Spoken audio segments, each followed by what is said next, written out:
शेर और मच्छर की कहानी। जंगल के राजा शेर को अपनी शक्ति पर बड़ा घमंड था। वह स्वयं को सबसे शक्तिमान समझता था, इसलिए जंगल के हर जानवरों पर अपनी धौंस जमाता रहता था। जंगल के जानवर भी क्या करते, अपने प्राण सबको प्रिय थे, इसलिए न चाहकर भी शेर के सामने नतमस्तक हो जाते। एक दिन दोपहर के समय शेर एक पेड़ के नीचे सो रहा था। वहीं एक मच्छर भिनभिना रहा था, जिससे शेर की नींद में खलल पड़ रहा था। वो एक मच्छर से बोला, ए मच्छर, देखता नहीं मैं सो रहा हूँ, भाग यहाँ से, नहीं तो मसल कर रख दूंगा। मच्छर बोला, क्षमा करे वनराज, मेरे कारण आपकी नींद में व्यवधान उत्पन्न हुआ, किंतु आप मुझे ये बात नम्रता से भी कह सकते हैं। आखिर मैं भी इस धरती का जीव हूँ। अच्छा, तो तू छोटा सा मच्छर मुझसे जुबान लड़ाएगा? और क्या गल कहा मैंने? तुम मच्छर हो ही ऐसे कि कोई भी तुम्हें यूं मसल दे। मैं तो ये बार बार कहूँगा, क्या बिगाड़ लोगे तुम मेरा? मच्छर को शेर की बात और व्यवहार बहुत बुरा लगा। वो अपने साथी मच्छरों के पास गया और उन्हें सारी बताई। सभी मच्छरों को शेर की बात चुभ गई। उन्होंने तय किया कि इस संबंध में एक बार सब मिलकर शेर से बात करेंगे। सभी मच्छर शेर के पास पहुंचे और बोले, वनराज, हमें आपसे बात करनी है। जल्दी बोलो, मुझे तुम जैसों से बात करने की फुर्सत नहीं है।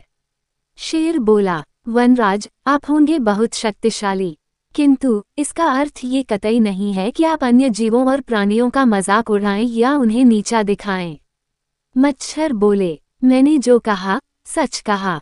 मैं सबसे शक्तिशाली हूँ और मुझे कोई हरा नहीं सकता। घमंड में चूर शेर गरजा। ऐसा नहीं है, अगर आप शक्तिशाली हैं तो हम में भी इतना सामर्थ्य है कि आवश्यकता पड़ने पर हम किसी का भी सामना कर सकते हैं और उसे हरा सकते हैं। हम आपको भी हरा सकते हैं। मच्छर भी चुप न रहे।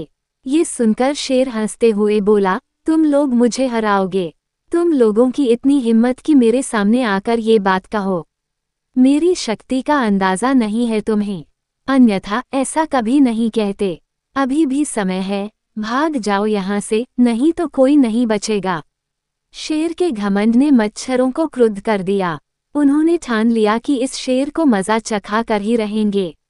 वे सारे एकजुट हुए और शेर पर टूट पड़े।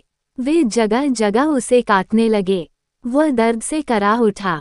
इतने सारे मच्छरों का सामना करना उसके बस के बाहर हो गया। वह दर्द से चीखता हुआ वहां से भागा, लेकिन मच्छरों ने उसका पीछा नहीं छोड़ा। वह जहां भी जाता, वे भी उसके पीछे जाते और उसे काटते। आखिरकार शेर को झुकना पड़ा।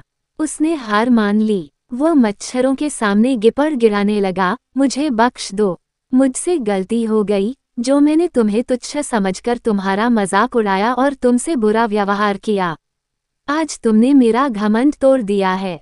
अब मैं कभी किसी को नीचा नहीं दिखाऊंगा। मच्छरों ने शेर को सबक सिखा दिया था, इसलिए उन्होंने उसे काटना बंद कर दिया। वे बोले, घमंडी का घमंड कभी न कभी अवश्य टूटता है। आज तुम्हारा टूटा है। घमंड करना छोड़ दो, अन्यथा एक दिन ये तुम्हें ले डूबेगा। और कभी किसी प्राणी को नीचा मत समझो, हर किसी का अपना सामर्थ्य और शक्ति होती है। शेर तौबा करते हुए वहां से भाग गया। शिक्षा, घमंडी का सिर नीचा।